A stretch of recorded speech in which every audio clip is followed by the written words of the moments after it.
Hi, this is Brittany, and you're watching Locked Queen Bee.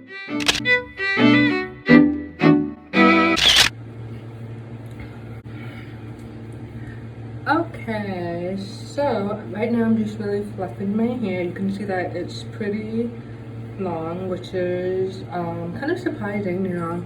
I big chopped my hair for New Year's, and I pretty much had about 2 inches of new growth, and I finally locked my hair in April 30th. That was my third or fourth attempt actually at locking my hair, and it kind of stuck this fourth time around, so I'm happy about that. So I actually had my retightening on June 12th, which was a Friday, and it was very surprising actually, because my retightens in the past, they have taken between 3 to 4 hours, maybe 2.5 to 4 hours I would say, but closer to 4 hours. Anyway, my point is that that was my first retightening in a while, so it was about 6 to 7 months since my last one in November. On top of that, it was much faster, and the reason why it was much faster is because of the length of my hair. The reason why it was a lot faster was because of the length of my hair, and I was probably out after 2.5 hours. I think it was more like 2 hours, and the reason why it was so quick was because of the length of my hair, which I wasn't really factoring in. So that's something that I'm curious about. So if my hair is longer, so my goal is waist length. So if my hair is waist length, does that mean that I'm going to be closer to the 4 hour end of the spectrum, or would it still take the same amount of time? So that's something that I'm curious about. The other thing that I noticed was that the end went through the root to retighten much easier than it did with my last set. And the reason for that is because I had a lot of fat end, and that was because I wasn't braiding my hair, and so my ends got fat, and that made it a little bit not difficult to retighten, but I could definitely feel the stress on my roots for those locks that had the fat end. So prior to my retightening, I was sort of unhappy with my locks, so I was very tempted to take it out and start over, but I said, you know, let me wait until my retightening, so one, I can see my parts again, and then just see what I want to change. And so I'm going to show you some changes that I made, both prior to my retightening and after. So my center part is actually pretty crooked. It was a lot more crooked than what it is now, but that was something that I fixed. So you can see here that my part kind of curves to the right. It doesn't completely bother me, but I do wish that it was straighter, and all I would really have to do is fix right here. And it doesn't seem like a lot of work, but it wasn't my primary focus when I wanted to clean up my grid. So this left side, you can see that it has kind of filled in. It's not as scalpy. It's not as scalpy as it was when I got the retightening done, and there's also quite a bit of shrinkage. I fixed a few locks on this side. One change that I made was towards the front. So this lock right here is kind of, I don't know how to describe the hairline, but some people have a hairline that is just kind of like curved, and then other people have hairlines that are like that. And so my hairline is kind of like that, so it goes here, out, and then down. So I was really big on having a lock right here. In my last set, I didn't have a lock here, and so this hair was always out. And so for this set, it was really important for me to have a lock here. And so I had a lock here before, but it was more towards here, and so I felt like it was kind of harder to capture the little pieces of hair, so I kind of moved it out a little bit. And then on this side, this lock right here, it wasn't as far out as it is now, and so that is something that I corrected. Something that I'm really happy about with this set is towards the back. So in my very first set, the locks in this row were very thick, and what I didn't like was it felt painful for the retightening. Like, you know how if you have hair pulling from the wrong section or the wrong area, you can feel that. And so with my last set, I could feel that. And so what I did was I made this its own lock, and then this row can start a little bit cleaner. And then that's why I have this one here, and then the row starts above it. And I did the same thing on this side. So I have this lock here, and then I have this, and then the row starts above it. So that was something that I wanted in my last set, so I knew that if I started over again, those were areas that I wanted to focus on. So I also changed a lot on the right side of my hair. And so with the right side of my hair, after I got my retightening, I could see my parts again, and I could see what I didn't like. So let me show you something. So my left side, I really love the parting. And I'm gonna see if I can show it to you a little bit. So if I go like this,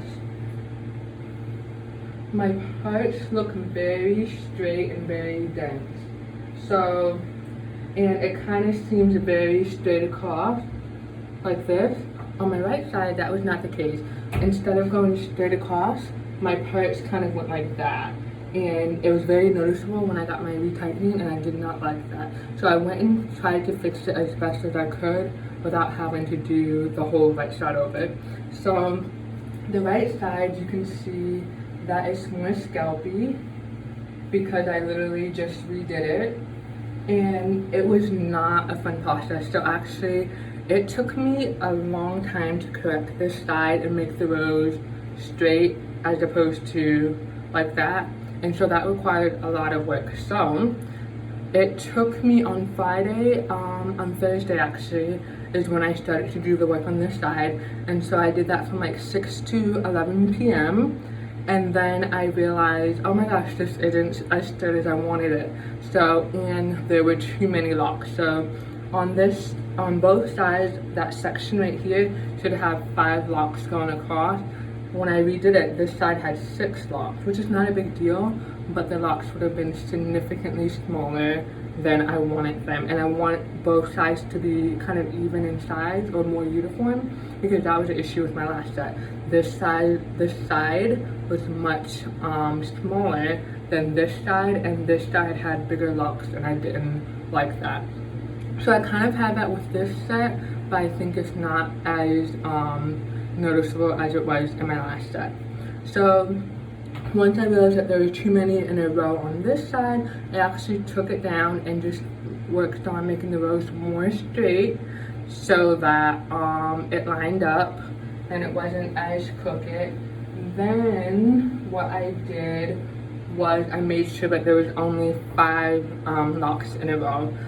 There was an issue where there's a row somewhere in here where it's slightly too thick, but there was really no way for me to address that without having to completely change the whole right side of my head. So I just left the locks that were a little bit too thick. I just left them how they were. So, and then something that I tried to fix previously, was make these rows go straighter back. I couldn't quite do that, but it looks a lot better than how it used to look. So this, you can see, is kind of straight back, but it was more curved before, and that wasn't something that I had in my first set of locks. And it's not bad, but I would prefer for them to be more straighter back, but I really didn't have a lot of control because everything is pretty much already in place, so I didn't have a lot of room to make the changes that I wanted. So you can see that on this side, they actually go, it's so hard for me to part my hair with how short my hair is. So you can see that this one, it goes straighter back, and that's ideally what I wanted for this side. So those are the changes that I made to my locks. So I fixed the hairline over here. I also fixed these small locks. The parts look huge, but these are actually really small. And I'm gonna see how that fills in and how it grows out. And I have the same thing on this side. You can see that these are much smaller. The parts look huge, but these are so much smaller. So I'm gonna see how this area fills in, and then I'm hoping that this right side that I redid, that it will fill in and the size sort of will match what's on my left side. If these are smaller, I'm just gonna leave it as is because I don't want to spend a lot of time fixing it, because part of what I was saying earlier was that it took me, so from on Thursday it took me from 6 to 11 to correct the side, and then I realized that there was too many locks and that it wasn't as straight, so I took it all down. It only took me maybe about 30 to 40 minutes to take down 10 rows of 6 on this side, and I had a lot of breakage doing that. So if you don't have to take your locks down, please avoid that, because it did leave me with a lot of little fragments everywhere. And the reason why I'm smiling when I say that is because my sister, she's really into hair videos, so she's learning about Ayurvedic herbs and all of that, and so one of the YouTubers that she's watching was talking about little fragments everywhere, so that was why I had that smile on my face when I said that. And so I took this section down and then redid it, and so on Friday from 8 a.m. to 5 p.m. I fixed the 10 rows on this side, and then I did some of the front over, and that was a killer on my feet. I was standing on my feet from 6 to 11 and then 8 to 5 p.m. the next day, and my feet were so swollen and painful. I had to take Advil, I had to put KT tape on my feet just so that they could get back to how they normally feel. So shout out to all of the consultants who, you know, stand on their feet all day and they're just doing miracles for our hair and just really putting in a lot of hard work and a lot of time into making our hair look awesome. So thanks for that. As far as washing my hair, so right before I got my retightening, I actually braided and banded. That took me probably two and a half hours just to put my hair in sections and braids so that I could wash my hair. Then I sat under the dryer for about 45 minutes, and which is fine, that's not a problem. The issue came when I had to take those braids out. So when I took the braids out, it took me probably an hour and a half just to take all of the braids out. And something that I noticed when I was taking them down was that it felt like my locks had slipped significantly. So I was freaking out and thinking that I was gonna have to start my locks over, and that was just too much work for my consultant to retighten, which would have been the next day. And so luckily when I went to my retightening, everything was fine. However, I do not want to braid and band again. I do have 2 hours to braid and band my hair, but that's not how I want to spend my time. And so something that I have been doing for the last couple of washes is that I have been twisting and banding. So basically what I do is I take a section of my hair. I have clips to hold everything down. And basically what I do is it slipped out. Basically what I do is I twist my hair. I don't worry initially about leaving a lot of room at the root, just because I know that with the twist, it's gonna loosen a little bit. Then what I do is right here, so I still have some hair here, fold it over, and then I rubber band it. And then obviously because it's twisted, it's gonna loosen at the root, and you're gonna have the room that you need to get inside of the section and clean your roots. So I actually really like twisting and banding. So after I put all of the twist in, I wash my hair. I put this guy on, Turby Twist. So I need to get another one because this one I've had this one for so long, I just need to get a new one. So after I wash my hair, I put this one on. I actually have 2 of these. So this is what I use. One of them is what I use right after I'm done washing my hair. So this first towel, it soaks up a lot of the moisture, a lot of the water. I then use a second towel so that I don't have a wet towel on my head, and I feel like that helps my hair to dry a little bit better than just having a soaked towel on my head. And then I sit under the dryer for 45 minutes. I leave the twist and the rubber bands in. I let my hair dry completely. Then I take them out and I see if there's any areas that are still wet. And then I take, and then once I see that, you know, some areas are still wet, I'll sit under the dryer for another 15 minutes so that those areas can dry and I don't have to worry about going to bed with damp or wet hair. So that is my current wash process. So I do have an issue with dry scalp, and I have used oil on my scalp to kind of try to treat it.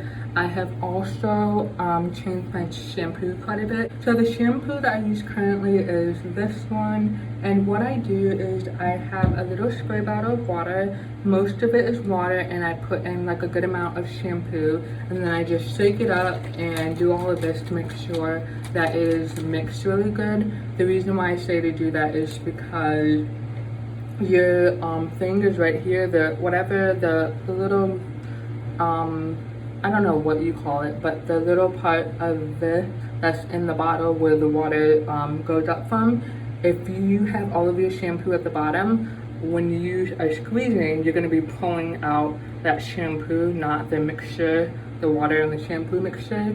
So that defeats the purpose of you diluting it. So you just want to make sure that you shake this really good to make sure that everything is mixed in. And something that I did differently in my last wash that I wasn't doing before is that with this is like a good amount of water. So basically what I was doing before is I would squeeze like a couple of pumps, so maybe like 10 pumps, right? But it's really diluted, so I need more than that. And so with this time, what I did was I basically used the whole bottle. And I think that that made a difference. I'll know in a couple of days when I'm going through my hair, and if I see anything on my shoulders, that will give me a good indication of the condition of my scalp. So I'm gonna wait a few more days to see what happens when I run my hands through my hair and what my shoulders look like, to see if that worked out pretty well. I did oil my scalp right after I washed it, so I'm hoping that that gave me a little bit more moisture. So I'll give you an update on how that went. See, let me talk about one more thing. So I have a twin sister. She is natural as well. She does not have locks. And so we've been talking about hair a lot recently. We've been talking about our goal length, and we both have the goal of having waist length hair. And so with me starting this new set, something that has come to mind is, hey, you know, you cut your hair, you're starting from scratch, you're locking it much sooner. How long will your hair grow in 2 years, in 3 years, in 4 years? And the reason why this is important is because from 2012 to about 2017, when I locked my hair, so that's 5 years. So in 5 years, my hair probably didn't get any longer than 12 inches. And that's really shocking when you consider that on average, you can grow up to 6 inches of hair per year. So 6 times 5 is about 35 inches. I have nowhere near 35 inches of hair. And so my goal with this set of locks is really to see where I am in 6 months, in a year, in 2 years, in 3 years. So my goal is to see in 3 years and 10 months where my hair is and how long it is. I'm hoping, even though I said 3 years and 10 months, I'm hoping that in 2 years I have 12 additional inches of hair plus the 4 inches that are already on my hair. So in 2 inches, I am hoping to have, in 2 years, I am hoping to have about 16 inches of hair. And the reason why I say that is because, one, I know that my hair is growing. If it wasn't growing, there wouldn't be anything for my loctician to be tightened every 6 weeks. So I know that my hair is growing, and I know that by having my hair locked, I should be retaining my length because my ends are protected. So that is something that is a long-term goal of mine, and I'll see whether or not I meet that goal. And if I don't, it'll just be interesting to see where my hair is when that time rolls around. And that is pretty much all that I wanted to talk about in this video. I gave you guys a update on my retightening. I talked about my new wash process, and then I also talked about the changes that I made with my locks. So I hope you guys enjoyed watching. I hope this video has been helpful for you on your journey, and please feel free to leave any comments, any questions, any feedback that you have for me. I'm happy to hear it all. Thanks for watching, guys. Have a good one. Bye.